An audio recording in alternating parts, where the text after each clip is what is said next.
كۆمەڵی ئیسلامی کوردستان بە دروشمی کۆڵنادەین و بەردەوامین بەشداری لە هەڵبژاردننی خولی پێنجەمی پەرلەمانی کوردستاندا کرد. هەڵوێستە نەگۆڕەکانی کۆمەڵی ئیسلامی وەستانەوەی دژی ستەم و نادادی هۆکاری بەرزبوونەوە و زۆربوونی دەنگەکانی کۆمەڵن و لە دەڤەری ڕاپەڕینش بە بەراورد لەگەڵ هەڵبژاردنەکانی ساڵی 2013 و 12 ئایاردا سەرڕای ساختەکارەکانی دەسەڵات ڕێژەی دەنگەکانی کۆمەڵی ئیسلامی بەرزبوونەوەی بەرچاویان بەخۆیەوە بینیوە.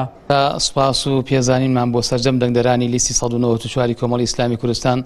سوپاس بۆ خۆی پەروەردگار لەگەڵ ئەو هەموو تەزویرش کە مەرحەلەکانی ڕابردوو لە 12/5 و هەروەها لە سینۆی ئەو ساڵ کە 2018 تەزویرێکی زۆریشی بەرامبەر کراوە، بەڵام دیسان کێروی دەنگەکانی کۆمەڵی ئیسلامی کوردستان بەرز بووەتەوە بۆ زیاتر لە 19,000 دەنگ کە ئەوە جێگای دڵخۆشیە. بەڕاستی ئەمە دوای فەزلی خۆی پەروەردگار مواقف و ئەو حاڵەتانەیە کە کۆمەڵی ئیسلامی کوردستان پێیدا تێپەڕیوە لە خزمەتکردن بە خەڵک ڕوبەڕووبوونەوەی گەندەڵ و گەندەڵکاران لە بەرەی مەزلوم و لە بەرەی شەقام دامانەوەی کۆمەڵی ئیسلامی کوردستان و هەروەها نەگۆڕینی هەڵوێستەکانی لە هیچ حاڵەتێکی لەو حاڵەتانە هەر کاتێک هەر حەدەسێک هات بێتە پێش کۆمەڵی ئیسلامی قەناعەتی پێی بوو بێ، دیارە قەناعەتەکەی خۆی جێبەجێ کردو نەگەڕاوەتەوە بۆی کە لە بەرژەوەندی چلایەنێکی سیاسیدا لە هەرێمی کوردستان یا لە بەرژەوەندی وڵاتێکی ئەقلیمی دەوروبەردایە.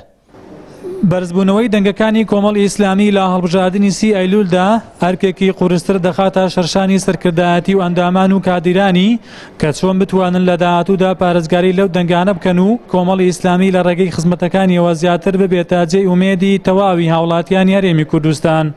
کۆمەڵی ئیسلامی وەکتم ئەوەکانی لەسەر ئەم شتە لە میلەت حاڵی کە تەنها هاوڵی لەسەرە و گرنگێکی زۆر بەلانی پەروەردەیی بدات، لانی داعاوی بە هیچ شێوەیەک لە یاد ناکات. زۆر ئەوەندەی کە قورسای خصوص سەر سیاست قورسایکی زیاتریش بخاتە سەر لانی پەروەردەیی و داعاوی و هەروەها گرنگی بەلانی میدیای بدات. هەڵوێستەکانیشی بە هەماشە هەڵوێستی سەرڕاستانی کە لە ڕابردوودا ئەنجامی داون لەسەر ئەو هەڵوێستانەی بمێنێتەوە. تەنانەت من پێم وایە حیزبی دەسەڵاتیش هەردوو حیزبی دەسەڵات لەو قەناعەتی کولیدانە کۆمەڵی ئیسلامی نەڕقی لە پارتی نەڕقی یەکێتیە وەنە لەسەر غەرەزی شخصی و خەرەزی حیزبی دژاتیان دەکات، بەڵکو تەنها مۆزوعەکەوەی ئەمان عەدالەتیان نییە. ئەگە عەدالەتیان بێ کۆمەڵی ئیسلامی پشتیوانی تەواویان دەکات ئەگە بێت میلەت شەرقی لەبێتەوە. تەمان هەر لیستێ کە دەنگەکانی زیادەکە مانای وایە ئیشکردنێکی چاکی کردووە، خزمەتی کردووە و زیاتر بۆتە جێ متمانەی خەڵکێکی زیاتر لەبەرەوە دەنگی زیاتری بەدەستێناوە. ئەبێ لە جێگای ئەو متمانەیە بێ، لە جێگای متمانەی ئەو هەموو خەڵکە بێ ئەو دەنگ دەرە زیادەیە بێکەوە دەنگیان پێداوە، کەواتە ئەرکی قورسترە بێ و بێ چاکتر لە داهاتووە چ لە ناو پەرلەمان چ لە ناو حکومەت ئەبێ پێگەی خۆی قایمترکە، ئەبێ زبرتر دەنگی هەڵبڕێ. لەبەرەوەی ئەو نابێت تەنها حسابی ئەو 4 ساڵی داهاتوو بکە، ئەبێ حسابی ساڵانی داهاتوو بکە. و کۆمەڵی ئیسلامی دەری خست لەو چەند ساڵی ڕابردوو لە کابینەی پێشترکەوە خزمەتێکی بەرچاوی ئەو بوارەی کردووە یاخود ئەو وەزارەتی کردووە کە ئیشی تێدا کردووە.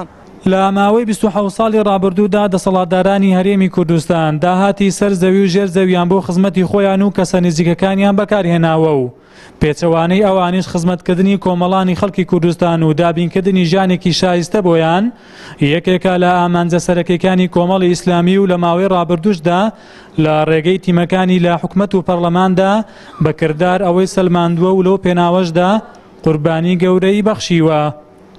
عەبدولسەلام حەسەن، کەناڵی ئاسمانی پەیام، ڕاپەڕین.